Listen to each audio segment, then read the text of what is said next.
முன்னாள் முதல்வர் நாராயணசாமி நிறைய பேசுவார், ஆனால் அவரது ஆட்சி காலத்தில் என்ன செய்தார் என்றால் ஒன்றும் இல்லை. முதல்வர் ரங்கசாமி பேச்சு. பாஜக பிரமுகர் கொலையில் முக்கிய குற்றவாளி உட்பட 3 சிறையில் அடைப்பு. அரசு மருத்துவக் கல்லூரியில் சிடி ஸ்கேன் ஆம்புலன்ஸ் சேவை துவக்கம், முதல்வர் துவக்கி வைப்பு.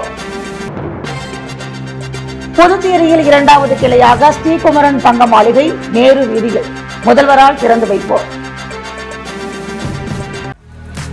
புதுவை அரசு துறைகளில் காலியாக உள்ள பணியிடங்களுக்கு இளநிலை மேல்நிலை எழுத்தர்கள் 300 பேரை மே மாதத்தில் நியமிக்க நடவடிக்கை எடுக்கப்பட்டுள்ளதாக முதலமைச்சர் ரங்கசாமி தெரிவித்துள்ளார்.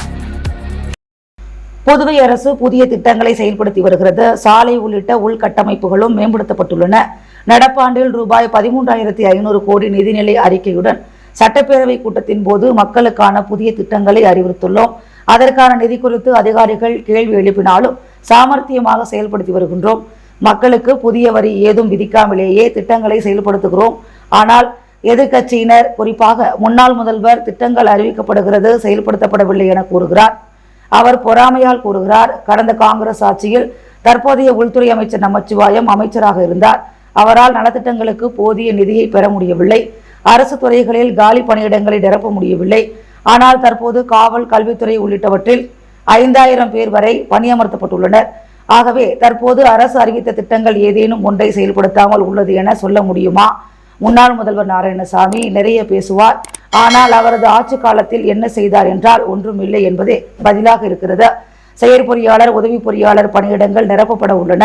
தொழிற்பயிற்சி மையங்களில் படித்தவர்களுக்கு அரசு பணி வாய்ப்பு கிடைக்க உள்ளது. மே மாதத்தில் 300 கீழ்நிலை மேல்நிலை எழுத்தர்கள் பணியிடங்கள் நிரப்ப நடவடிக்கை எடுக்கப்பட்டுள்ளது. இதற்கான விண்ணப்பங்கள் ஓரிரு நாட்களில் வழங்கப்பட உள்ளது.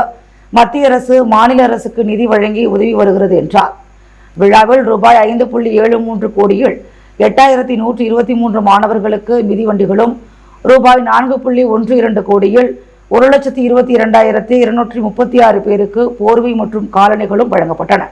இதில் பேரவைத் தலைவர் செல்வம், அமைச்சர்கள் நமச்சிவாயம், தேனி ஜெயக்குமார், சட்டமன்ற உறுப்பினர்கள் ஏகேடி ஆறுமுகம், ரமேஷ், சமூக நலத்துறை செயலர் சுந்தரேசன் உள்ளிட்டோர் கலந்து கொண்டனர். லாஸ்பேட்டை பாஜக பிரமுகர் கொலை வழக்கில் கைது செய்யப்பட்ட முக்கிய குற்றவாளியான கருணா உள்ளிட்ட 3 பேர் சிறையில் அடைக்கப்பட்டனர். புதுச்சேரி சாமிப்பிள்ளை தோட்டம் பகுதியைச் சேர்ந்த காசிலிங்கம் மகன் உமாசங்கர், வயது 38. பாஜக பிரமுகரான இவரை கடந்த 26ஆம் தேதி இரவு கருவடிக்குப்பத்தில் 5 பைக்குகளில் வந்த 9 பேர் கொண்ட கும்பல் சரமாரியாக வெட்டி கொலை செய்தது. லாஸ்பேட்டை போலீசார் வழக்கு பதிந்து விசாரணை நடத்தியதில் சாமிப்பிள்ளை தோட்டம் பகுதியைச் சேர்ந்த ரவுடியான கருணா தனது கூட்டாளிகள் 11 பேருடன் திட்டம் தீட்டி உமாசங்கரை கொலை செய்தது தெரிய வந்தது. இதனையடுத்து கருணாவின் கூட்டாளிகள் ஏழுமலை மகன் செல்வகணபதி, வயது 25, சண்முகம் மகன் பாலாஜி, வயது 26 உள்ளிட்ட 8 பேரை தனிப்படை போலீசார் நேற்று முன்தினம் கைது செய்து சிறையில் அடைத்தனர். தொடர்ந்து முக்கிய குற்றவாளியான ரவுடி கருணா உள்ளிட்ட 4 பேர் கடலூரில் பதுங்கியிருப்பதாக போலீசாருக்கு தகவல் வந்தது. இதையடுத்து தனிப்படை போலீசார் நேற்று முன்தினம் இரவு கடலூர் சென்று 41 வயதாகும் கருணா, அவரது கூட்டாளிகள் 24 வயதாகும் சஞ்சய், 25 வயதாகும் அகிலன் ஆகியோரை கைது செய்து விசாரணை மேற்கொண்டனர். கைது செய்யப்பட்ட 3 பேரையும் போலீசார் நேற்று நீதிமன்றத்தில் ஆஜர்படுத்தி காலாப்பட்டு சிறையில் அடைத்தனர். தலைமறைவாக உள்ள சூர்யாவை தீவிரமாக தேடி வருகின்றனர். கதிர்காமம் இந்திரா காந்தி அரசு மருத்துவக் கல்லூரி மருத்துவமனையில் மேம்படுத்தப்பட்ட இருதய மற்றும் தீவிர சிகிச்சை ஆம்புலன்ஸ் வசதியை முதலமைச்சர் ரங்கசாமி துவக்கி வைத்தார். புதுச்சேரி இந்திரா காந்தி மருத்துவக் கல்லூரி மற்றும் ஆராய்ச்சி நிறுவனத்தில் நவீன 128 ஸ்லைஸ் சிடி ஸ்கேன் கருவி மற்றும் மேம்படுத்தப்பட்ட இருதய மற்றும் தீவிர சிகிச்சை ஆம்புலன்ஸ் சேவை துவக்க நிகழ்ச்சி நடைபெற்றது. முதலமைச்சர் ரங்கசாமி தலைமை தாங்கி general insurance corporation of India limited நிறுவன நிதி உதவியுடன் 10 கோடி ரூபாய் மதிப்பிலான 128 ஸ்லைஸ் சிடி ஸ்கேன் கருவி ஆம்புலன்ஸ் சேவையை துவக்கி வைத்தார். மருத்துவமனையில் புதிதாக அமைக்கப்பட்டு வரும் அறுவை சிகிச்சை கூடங்களை பார்வையிட்டார். சபாநாயகர் செல்வம், சட்டமன்ற உறுப்பினர் ரமேஷ், சுகாதாரத்துறை செயலர் ஜெயந்தகுமார் ராய், சுகாதாரத்துறை இயக்குனர் ரவிச்சந்திரன், நிறுவன மேலாண்மை இயக்குனர் ராமசாமி நாராயணன், பொது மேலாளர் ஜெயஸ்ரீ பாலகிருஷ்ணன், உதவி பொது மேலாளர் ஸ்னேகா நாயர் வாழ்த்தி பேசினர். உயர்தர ரெவல்யூஷன் மேக்சிமா சிடி ஸ்கேன் கருவி துல்லியமான நோயறிதலை வழங்கும் திறனுடன் தீவிர நோய்களை ஆரம்பத்திலேயே கண்டறிந்து சிகிச்சை அளிப்பதில் பெரிதும் உதவும். முழுமையாக அவசர தேவைகளுக்கு ஏற்ப உபகரணங்களுடன் ஒழுங்கமைக்கப்பட்டுள்ள புதிய ஆம்புலன்ஸ்கள் அவசர மருத்துவ சேவைகளை வலுப்படுத்தும் என தெரிவிக்கப்பட்டுள்ளது. மருத்துவமனை இயக்குனர் உதயசங்கர் நன்றி கூறினார். அரசு மருத்துவக் கல்லூரி டீன் ராமச்சந்திர விபட், மருத்துவ கண்காணிப்பாளர் ஜோசப் ராஜேஷ், கதிர்வீச்சியல் துறை தலைவர் ஸ்ரீனிவாசன், மருத்துவர்கள் நாராயணசாமி, சுரேந்தர் உட்பட பலர் பங்கேற்றனர். புதுச்சேரி நேரு வீதியில் அட்சய திருதியை முன்னிட்டு புதிதாக துவங்க காத்திருந்த ஸ்ரீ குமரன் தங்க மாளிகையை முதலமைச்சர் ரங்கசாமி திறந்து வைத்தார். புதுச்சேரி நேரு வீதியில் புதிதாக ஸ்ரீ குமரன் தங்க மாளிகையின் 51வது கிளையும் புதுச்சேரியில் 2வது கிளையும் அட்சய திருதியை முன்னிட்டு திறப்பு விழா கண்டது. இவ்விழாவில் சிறப்பு விருந்தினராக முதலமைச்சர் ரங்கசாமி கலந்து கொண்டு ரிப்பன் வெட்டி குத்துவிளக்கேற்றி ஸ்ரீகுமரன் தங்க மாளிகையை திறந்து வைத்து முதல் விற்பனையை தொடங்கி வைத்தார். மேலும் இந்த விழாவில் சட்டமன்ற உறுப்பினர் அனிபால் கென்னடி மற்றும் தொழிலதிபர்கள், அரசியல் பிரமுகர்கள் பலர் கலந்து கொண்டனர். திறப்பு விழா சலுகையாக தங்கம் பவுனுக்கு 2500 ரூபாய் தள்ளுபடி இன்று முதல் 4 நாட்களுக்கு அறிவிக்கப்பட்டுள்ளது. இதில் ஏராளமான பொதுமக்கள், வாடிக்கையாளர்கள் கலந்து கொண்டு தங்கம், வைரம், வெள்ளி, பிளாட்டினம் நகைகளை வாங்கிச் சென்றனர். முன்னதாக ஸ்ரீகுமரன் தங்க மாளிகையின் உரிமையாளர்கள், முதல்வர் உள்ளிட்ட சிறப்பு அழைப்பாளர்களை பொன்னாடை போட்டி நினைவு பரிசுகளை வழங்கி கௌரவித்தனர். சரியான விலைங்கிறது தான் எங்களுடைய பாலிசி. அதே மாரி ஓப்பனிங்காக மட்டும் இந்த வாழ்வில் ஒரு முறை மட்டுமே தரக்கூடிய ஆஃபர். ஸோ மக்கள் எல்லாரும் கண்டிப்பாக வந்து பயன்பட்டுக் கொள்ளணுங்கிறத இந்த மூலமாக தெரிவிச்சுக்கிறோம். உழந்தை ஏரியில் தண்ணீர் குடிக்க சென்ற கண்டுகுட்டி ஒன்று சேற்றில் சிக்கிக் கொண்டு வெளியே வர முடியாமல் தவித்துக் கொண்டிருந்த வீடியோ வைரலாகி வருகிறது.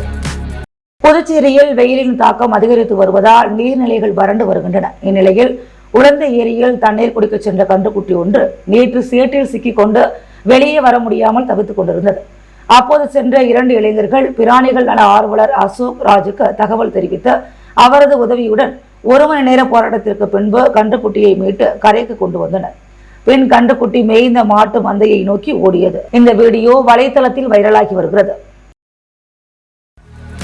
அட்சய திருதியை முன்னிட்டு இன்று குழந்தை திருமணம் நடைபெறுவது தெரிய வந்தால் 1098 என்ற குழந்தைகள் உதவி எண்ணிற்கு தெரிவிக்குமாறு புதுச்சேரி மாவட்ட ஆட்சியர் குலோத்துங்கன் தெரிவித்துள்ளார். இதுகுறித்து புதுச்சேரி மாவட்ட ஆட்சியர் குலோத்துங்கன் வெளியிட்டுள்ள செய்திக்குறிப்பில், குழந்தை திருமணம் நடத்துவது சட்டப்படி தண்டனைக்குரிய குற்றமாகும். அட்சய திருதியை போன்ற விழா காலங்களில் அதிக எண்ணிக்கையில் குழந்தை திருமணம் நடப்பது தேசிய குழந்தைகள் உரிமைகள் பாதுகாப்பு ஆணையத்தின் கவனத்திற்கு வருவதால் தேசிய குழந்தைகள் உரிமைகள் பாதுகாப்பு ஆணையம் குழந்தை திருமணம் நடப்பதை தடுக்குமாறு அறிவுறுத்துகிறது.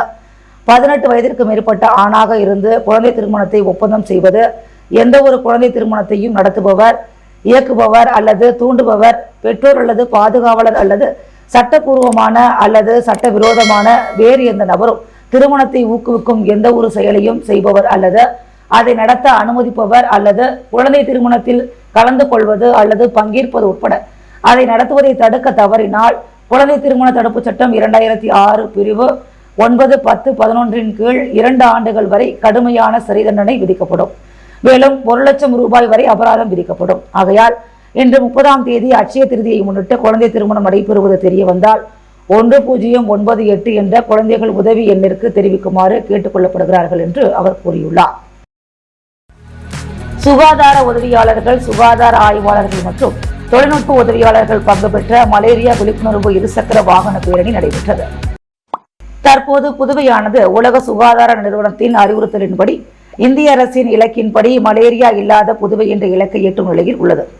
ஒவ்வொரு ஆண்டும் ஏப்ரல் 25ஆம் நாள் உலக மலேரியா ஒழிப்பு தினமாக அனுசரிக்கப்படுகிறது. ஒவ்வொரு ஆண்டும் உலக நாடுகள் ஒரு கருப்பொருளை அடிப்படையாக கொண்டு மலேரியா ஒழிப்பு நடவடிக்கைகளில் முழு வீச்சில் செயல்பட்டு வருகின்றன. அந்த அடிப்படையில் இந்த 2025ஆம் ஆண்டு malaria ends with reinvest, reimagine, reignited நம்மளோடு முடியட்டும், அதற்கு மீண்டும் முதலீடு, புதிய உத்திகளை கண்டறிதல், புதிய அர்ப்பணிப்பு மற்றும் செயல்களை தூண்டுதல் என்ற அடிப்படையில் விழிப்புணர்வு இருசக்கர வாகன ஊர்வலம் நடத்தப்பட்டது. மேலும் இந்த வேளையில் பொதுமக்கள் தங்கள் வீடுகளில் மேல்நிலை தொட்டிகள், கீழ்நிலை தொட்டிகள் மற்றும் கிணறு இருந்தால் அவைகளை கொசு புகாவண்ணம், மூடிகள் மற்றும் வலையிட்டு பாதுகாக்கவும், இது மலேரியா பரப்பும் கொசு உற்பத்தியை கட்டுப்படுத்த ஏதுவாகும் எனவும், மலேரியா நோயிலிருந்து நாம் அனைவரும் பாதுகாப்பாக இருக்க வேண்டும் என்றும் பொதுநலன் கருதி நலவழித்துறை இயக்குனர் ரவிச்சந்திரன் கேட்டுக்கொண்டுள்ளார். இந்த நிலையில் இன்று சுகாதாரத்துறை அலுவலகத்தில் சுகாதார உதவியாளர்கள், சுகாதார ஆய்வாளர்கள் மற்றும் தொழில்நுட்ப உதவியாளர்கள் பங்கு பெறும் மலேரியா விழிப்புணர்வு இருசக்கர வாகன பேரணியை சுகாதாரத்துறை இயக்குனர் டாக்டர் ரவிச்சந்திரன் கொடியசைத்து துவக்கி வைத்தார். பேரணி துவக்க விழாவில் NHM இயக்குனர் டாக்டர் கோவிந்தராஜ், துணை இயக்குனர் பொது சுகாதாரம் டாக்டர் அனந்தலட்சுமி, IEC துணை இயக்குனர் டாக்டர் ரகுநாத் மற்றும் மலேரியா திட்ட உதவி இயக்குனர் டாக்டர் வசந்தகுமாரி ஆகியோர் கலந்து கொண்டு சிறப்பித்தனர். அட்சய திருதியை முன்னிட்டு பாண்டி நேரு வீதியில் உள்ள ராம் தங்க நகை மாளிகையில் ஏராளமான வாடிக்கையாளர்கள் பொதுமக்கள் தங்களுக்கு தேவையான நகைகளை வாங்கிச் சென்றனர். அட்சய திருதியை அன்று தங்கம் வாங்குவது மங்களகரமானதாக கருதப்படுவதால் மக்கள் அதிகாலையிலேயே நகை கடைகளுக்கு சென்று தங்க நகைகள் வாங்குவதிலும் தங்க காசுகள் டாலர்கள் போன்றவைகளை முன்பதிவு செய்தவர்கள் வாங்கிச் செல்வதிலும் அதிக ஆர்வம் காட்டினர். அட்சய திருதியை அன்று நகைகள் வாங்குவதால் செல்வம் பெருகும் என்பது நம்பிக்கை. மேலும் இந்நாளில் தங்கம் வாங்குவது மங்களகரமானதாகவும் நல்ல அதிர்ஷ்டம் தரும் ஒரு நிகழ்வாகவும் பார்க்கப்படுகிறது. இந்த நாளில் புதுச்சேரி நேரு வீதி ராம் தங்க நகை மாளிகை உட்பட பல நகை கடைகளில் அதிகாலை முதலே கூட்டம் அதிகமாக இருந்தது. குறிப்பாக தங்க காசுகள் டாலர்கள் வைரம் வெள்ளி பிளாட்டினம் போன்ற நகைகளை வாடிக்கையாளர்கள் பொதுமக்கள் வாங்கி சென்றனர். உப்பளம் பகுதியில் உள்ள 5 மசூதிகளில் பணிபுரிந்து வரும் இஸ்லாமியர்களுக்கு நிதி உதவியாக சட்டமன்ற உறுப்பினர் அனிபால் கென்னடி காசோலைகளை வழங்கினார். புதுச்சேரி உப்பளம் தொகுதி திமுக தொகுதி அலுவலகத்தில் ஒவ்வொரு இமாமுக்கும் ரூபாய் 10,000 மதிப்பிலான காசோலைகளும் ஒவ்வொரு மூசினுக்கும் ரூபாய் 5,000 மதிப்பிலான காசோலைகளும் மொத்தமாக 10 பயனாளிகளுக்கு வழங்கி பேசிய உப்பளம் தொகுதி சட்டமன்ற உறுப்பினர் அனிபால் கென்னடி மத நல்லிணக்கத்துடன் இன்று போல் ஒற்றுமையாக இருப்போம், சமூக ஒற்றுமையும் சகோதரத்துடன் வாழ்வோம் என்று வாழ்த்துக்களை தெரிவித்தார். இதில் பயன்பெற்ற பள்ளி வாசல்கள் நிர்வாக குழு குப்தா பள்ளி, டிஜாமியா மஸ்ஜித், முகமதியா மசூதி, முவஹாதியா மசூதி, அகமதியா பள்ளி, மீரா பள்ளி மசூதி ஆகும். இந்நிகழ்வின் போது தொகுதி துணை செயலாளர் நிசார், கிளை செயலாளர்கள் அன்வர், பாபு, ரகுமான், ராகேஷ் ஆகியோர் உடனிருந்தனர். புதுச்சேரி இந்திரா நகர் தொகுதிக்குட்பட்ட கோரிமேடு பிரியதர்ஷினி நகரில் 6,24 லட்சம் ரூபாய் மதிப்பில் புதியதாக கட்டப்பட்டுள்ள 10 லட்சம் லிட்டர் கொள்ளளவு கொண்ட மேல்நிலை நீர்த்தேக்க தொட்டியை முதலமைச்சர் ரங்கசாமி பொதுமக்களின் பயன்பாட்டிற்கு திறந்து வைத்தார். புதுச்சேரி அரசு பொதுப்பணித்துறை பொது சுகாதார கோட்டம் சார்பில் இந்திரா நகர் தொகுதிக்குட்பட்ட கோரிமேடு பிரியதர்ஷினி நகரில் 10 லட்சம் லிட்டர் கொள்ளளவு கொண்ட மேல்நிலை நீர்த்தேக்க தொட்டி மற்றும் மேம்படுத்தப்பட்ட குடிநீர் வழங்கல் திட்டம் 6,24 லட்சம் ரூபாய் மதிப்பீட்டில் கட்டப்பட்டுள்ளது. இதில் நீர் உந்து குழாய்கள், நீர் விநியோக குழாய்கள், மோட்டார் பம்பு செட்டு ஆகியவை அமைக்கப்பட்டுள்ளன. இதன் சிறப்பு விழா இன்று நடைபெற்றது. இதில் சிறப்பு விருந்தினராக முதலமைச்சர் ரங்கசாமி கலந்து கொண்டு நீர்த்தேக்க தொட்டியை திறந்து வைத்து பொதுமக்களுக்கு அர்ப்பணித்தார். விழாவில் பொதுப்பணித்துறை அமைச்சர் லட்சுமி நாராயணன், தொகுதி சட்டமன்ற உறுப்பினரும் அரசு கொறடாவுமான ஏகேடி ஆறுமுகம், பொதுப்பணித்துறை செயலாளர் முத்தம்மா, பொதுப்பணித்துறை தலைமை பொறியாளர் வீரசெல்வம், செயற்பொறியாளர் உமாபதி, உதவி பொறியாளர் ஸ்ரீதரன், இளநிலை பொறியாளர் லோகநாதன் மற்றும் அரசு அதிகாரிகள், ஊர் பொதுமக்கள் பலர் கலந்து கொண்டனர். இதன் மூலம் இந்த மேல்நிலை நீர்த்தேக்க தொட்டி மூலம் பிரியதர்ஷினி நகர், ராம்ராஜ் நகர், குரு நகர், ராஜா அண்ணாமலை நகர், சிவாஜி நகர், இந்திரா நகர், IAS குடியிருப்பு, செண்பகா நகர், இஸ்ரேவேல் நகர், அரசு விருந்தினர் விடுதி, காவலர் குடியிருப்பு உள்ளிட்ட பகுதிகளைச் சேர்ந்த சுமார் 6,500 பொதுமக்கள் பயன்பெற உள்ளனர். புதுச்சேரியில் ஸ்மார்ட் சிட்டி திட்டத்தின் கீழ் புதுப்பிக்கப்பட்ட புதிய பேருந்து நிலைய திறப்பு விழாவிற்கு தயார்படுத்தப்பட்டுள்ள நிலையில் திடீரென திறப்பு விழா ரத்து செய்யப்பட்டுள்ளது. புதுச்சேரி மறைமலையடிகள் சாலையில் கடந்த 1990 கட்டப்பட்ட பேருந்து நிலையம் மக்கள் தொகைக்கு ஏற்ப ஸ்மார்ட் சிட்டி திட்டத்தில் ரூபாய் 34 கோடி செலவில் 4.41 ஏக்கர் பரப்பளவில் வணிக வளாகத்துடன் கூடிய ஒருங்கிணைந்த பேருந்து நிலையம் கட்டுமான பணி கடந்த 2023 ஆண்டு ஜூன் மாதம் துவங்கியது. இப்பணி தடையின்றி விரைந்து முடிப்பதற்காக பேருந்து நிலையம் தற்காலிகமாக கடந்த ஜூன் மாதம் AFT மைதானத்திற்கு மாற்றப்பட்டது. இந்நிலையில் தற்காலிக பேருந்து நிலையத்தில் போதிய அடிப்படை வசதி இல்லாததாலும் பேருந்து நிலையம் குண்டும் குழியுமாக உள்ளதாலும் மழை பெய்தால் சேரும் சகதியுமாகவும் வெயில் காய்ந்தால் புழுதி புயலாலும் மக்கள் அவதிப்பட்டு வருகின்றனர். கட்டுமான பணி கடந்த டிசம்பர் மாதம் முடிவடைந்ததால் ஜனவரி மாதம் பேருந்து நிலையம் திறக்கப்படும் என கூறப்பட்டது. ஆனால் என்ன காரணத்தினாலோ ஒவ்வொரு மாதமும் ஒவ்வொரு காரணங்களுடன் தள்ளிக்கொண்டே போனது. இதனால் மக்கள் பெரும் அவதிக்குள்ளாகினர். இது குறித்து சட்டமன்ற உறுப்பினர் நேரு கடந்த 21ஆம் தேதி இது குறித்து சட்டசபையில் முதல்வரை சந்தித்து முறையிட்டார். அப்போது முதல்வர் ரங்கசாமி பேருந்து நிலையத்தை வரும் 30ஆம் தேதி இன்று திறந்திடலாம் என்று கூறினார். அதனைத் தொடர்ந்து முதல்வரும் பேருந்து நிலையத்தை பார்வையிட்டதை தொடர்ந்து திறப்பு விழாவிற்கான இறுதிக்கட்ட பணிகள் மேற்கொள்ளப்பட்டது. பேருந்து நிலைய திறப்பு விழா தொடர்பாக கடந்த 25ஆம் தேதி உள்ளாட்சித்துறை சார்பில் கவர்னருக்கு கோப்பு அனுப்பப்பட்டது. நேற்று முன்தினம் இயக்குநர் தலைமையில் ஆலோசனை கூட்டம் நடைபெற்றது. நேற்று திறப்பு விழாவிற்காக பேருந்து நிலையத்தில் பந்தல் அமைத்து வாழை மரங்கள் கட்டி ஏற்பாடுகள் தீவிரமாக நடைபெற்று வந்தது. இந்நிலையில் இரவு 7:30 மணியளவில் பேருந்து நிலைய திறப்பு விழா கோப்பிற்கு கவர்னர் ஒப்புதல் அளிக்காமல் திருப்பி அனுப்பினார். அதனால் மக்கள் மிக ஆவலுடன் எதிர்பார்த்த பேருந்து நிலையம் திறப்பு விழா மீண்டும் தள்ளி போனது. ஆட்சியாளர்களுக்கும் கவர்னருக்கும் இடையே போட்டா போட்டியால் மக்கள் வரி பணத்தில் கட்டப்பட்ட பேருந்து நிலையம் திறக்கப்படாமல் வீணாகி வருவதோடு குண்டும் குழியுமான தற்காலிக பேருந்து நிலையத்தில் மக்கள் படும் பாடுதான் மிக வேதனையாக உள்ளது.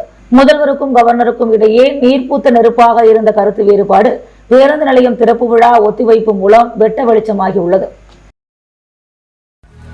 புதுவையில் மிக மோசமான குற்ற செயல்களில் ஈடுபடும் குற்றவாளிகள் மீது என்கவுண்டர் மாதிரியான அதிரடியான நடவடிக்கைகளை எடுக்க வேண்டும் என சட்டமன்ற உறுப்பினர் ஜான்குமார் வலியுறுத்தியுள்ளார். புதுச்சேரி காமராஜர் நகர் சட்டமன்ற உறுப்பினர் அலுவலகத்தில் இன்று செய்தியாளர்களை சந்தித்த பாஜக சட்டமன்ற உறுப்பினர் ஜான்குமார், புதுச்சேரியில் பாஜக பிரமுகர் கொலை வழக்கை சிபிசிஐடி பிரிவுக்கு மாற்ற வலியுறுத்தியிருந்தேன். ஆனால் தற்போது புதுச்சேரியில் சில காலமாக ஆளுநர் மாளிகை, முதலமைச்சர் ரங்கசாமி வீடுகளுக்கு தொடர்ந்து வெடிகுண்டு மிரட்டல் வருகிறது. சட்டம் ஒழுங்கு சரியான முறையில் இல்லை. இது தொடர்பாக மத்திய உள்துறை அமைச்சரை சந்தித்து முறையிட உள்ளேன். புதுச்சேரியில் மிக மோசமான குற்ற செயல்களில் ஈடுபடும் குற்றவாளிகள் மீது என்கவுண்டர் மாதிரியான அதிரடியான நடவடிக்கைகளை எடுக்க வேண்டும் என பாஜக சட்டமன்ற உறுப்பினர் ஜான்குமார் தெரிவித்தார். வீடு இல்லா விலங்குகளுக்கு உணவு அளிப்பவரை தாக்கியவர்கள் மீது நடவடிக்கை எடுக்க கோரி மாவட்ட ஆட்சியரை சந்தித்து புகார் மனு அளிக்கப்பட்டது. புதுச்சேரி மாவட்ட ஆட்சியரால் V4Vயின் பிற உயிர்களுக்கான தண்ணீர் தொட்டி வைக்கப்பட்டது. அப்போது வீடு இல்லா நாய்களுக்கு உணவு அளிப்பவர்கள் தொடர்ந்து தாக்கப்படும் அவலம் ஏற்படுவதும், அது சம்பந்தமாக காவல் நிலையத்தில் புகார் கொடுத்தால் தாக்கியவர்களுக்கு ஆதரவாக உணவு அளிப்பவர்களுக்கு எதிராகவே நடவடிக்கை எடுக்கப்பட்டது. இந்த நிலையில் நேற்று மாவட்ட ஆட்சியர் குலோத்துங்கனை சந்தித்து விலங்குகள் நல ஆர்வலர் அசோக்ராஜ் தலைமையில் புகார் மனு அளிக்கப்பட்டது. மனுவை பெற்றுக்கொண்ட ஆட்சியர் விரைந்து நடவடிக்கை எடுப்பதாக உறுதியளித்தார்.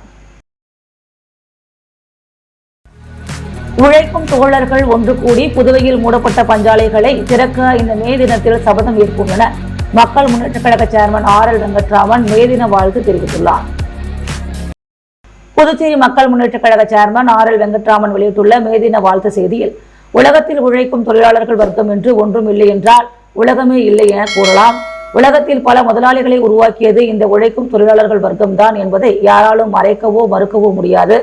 அப்படிப்பட்ட நிலையில் தொழிலாளர்களை நசுக்கி பிழிந்து நேரம் காலம் பார்க்காமல் வேலை வாங்கும் நிறுவனங்கள் உலகத்தில் புற்றீசல் போல் உருவானது. இதை எதிர்த்து அமெரிக்கா உட்பட பல நாடுகளிலும் தொழிலாளர்களுக்கு ஆதரவாக பல அரசியல் தலைவர்கள் போராட்டத்தில் இறங்கினர். தொழிலாளர்களின் நலன் கருதி 8 மணி நேர வேலை வாய்ப்பை ஏற்படுத்தினர். அந்த தொழிலாளர்களின் உன்னத உழைப்பை கொண்டாடும் விதமாக மே 1ஆம் தேதி தொழிலாளர் தினமாக கொண்டாடப்படுகிறது. இந்த விஷயத்தில் முக்கிய பங்காற்றியவர், தொழிலாளர்களுக்கு 8 மணி நேர வேலைவாய்ப்பு கிடைக்க போராடியவர், புதுவையில் மக்கள் தலைவர் என்று அன்பாக அழைக்கப்பட்ட தொழிலாளர்களின் தோழர் சுப்பையாவை என்றும் மறக்க முடியாது. அப்படிப்பட்ட உன்னத உண்மையான உழைப்பை கொடுத்த தொழிலாளர்களை வஞ்சித்து சுரண்டி பிழைக்கும் அரசாக புதுச்சேரி அரசு விளங்குகிறது. புதுவையில் நல்ல நிலையில் செயல்பட்டு கொண்டிருந்த பஞ்சாலைகளை ஆட்சியாளர்களின் சுயநலத்திற்காக மூடிவிட்டு தொழிலாளர்களின் வயிற்றில் அடித்து விட்டார்கள். கடந்த சட்டமன்ற தேர்தலின் போது மோடி புதுச்சேரியில் உள்ள மூடப்பட்ட பஞ்சாலைகளை திறந்து வியாபாரத்தை பெருக்கி புதுச்சேரியை பெஸ்ட் புதுச்சேரியாய் ஆக்குவோம் என்று கூறினார். முதல்வர் ரங்கசாமியும் புதுச்சேரியின் வளர்ச்சிக்காகத்தான் பிஜேபியுடன் கூட்டணி வைத்திருப்பதாக கூறினார். ஆனால் கடந்த 2 வருடங்களுக்கு முன்பாக மூடப்பட்ட பஞ்சாலைகளை திறக்க வாய்ப்பே இல்லை என்று கூறிவிட்டார். ஆகவே இப்படிப்பட்ட முதல்வர் ரங்கசாமியின் தொழிலாளர்களின் விரோத ஆட்சியை உழைக்கும் தோழர்கள் அனைவரும் ஒன்று கூடி அகற்ற தொழிலாளர்கள் தினமான மே தினத்தில் சபதம் ஏற்போம் என அவர் தெரிவித்துள்ளார். பிற்படுத்தப்பட்டோர் மற்றும் சிறுபான்மையினர் நலத்துறை சார்பில் புதுவையைச் சேர்ந்த சலவை தொழிலாளர்களுக்கு நடமாடும் தள்ளுவண்டி மற்றும் அயன் பாக்ஸை நாடாளுமன்ற உறுப்பினர் செல்வகணபதி வழங்கினார். புதுச்சேரி அரசு பிற்படுத்தப்பட்டோர் மற்றும் சிறுபான்மையினர் நலத்துறை சார்பில் புதுவையைச் சேர்ந்த சலவை தொழிலாளர்களுக்கு நடமாடும் தள்ளுவண்டி மற்றும் அயன் பாக்ஸ் வழங்கும் விழா இன்று ECRல் அமைந்துள்ள புதுவை பாராளுமன்ற மாநிலங்களவை உறுப்பினர் அலுவலகத்தில் நடைபெற்றது. இந்த விழாவில் புதுச்சேரி பாராளுமன்ற மாநிலங்களவை உறுப்பினரும் பாரதிய ஜனதா கட்சியின் மாநில தலைவருமான செல்வகணபதி MP, துறை இயக்குனர் ராகினி முன்னிலையில் புதுவையைச் சேர்ந்த 16 சலவை தொழிலாளர்களுக்கு நடமாடும் தள்ளுவண்டி மற்றும் அயன் பாக்ஸ் வழங்கினார்.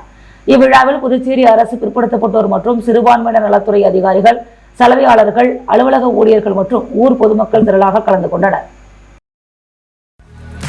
அரியாங்குப்பம் காக்கையன்தோப்பு பகுதியில் 1 கோடி ரூபாய் மதிப்பீட்டில் நூலகம் அமைப்பதற்கான பூமி பூஜை மாநிலங்களவை உறுப்பினர் மற்றும் சட்டமன்ற உறுப்பினர் தலைமையில் நடைபெற்றது.